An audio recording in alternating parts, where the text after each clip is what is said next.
Dr. Emerson Damso Mnangagwa preside over a triple burial of national heroes and the National Heroes Acre in Harare on Monday, 23 March 2026.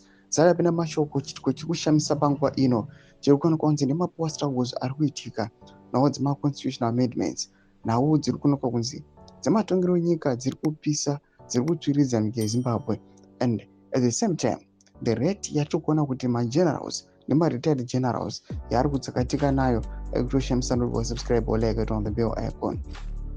Tapa hendo ya madhodha obiza anomudanyira achiti 3 assassinated, 2 on the same day. What was in your muddy heads when you brought that refugee from South Africa? Why did you deport him to Zambia, where he comes from?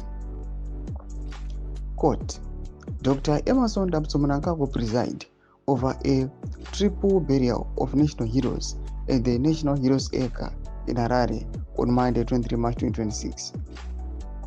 The late hero and Liberation War veteran Dr. Cosmas Chirega, who served as Parliament Secretary for Harare Metropolitan Provincial Affairs and Devolution, was away on 9 March 2026. The late national hero, Major General retired Herbert Chingono, a distinguished senior commander of the Zimbabwe Defense Forces, also passed away on 9 March 2026.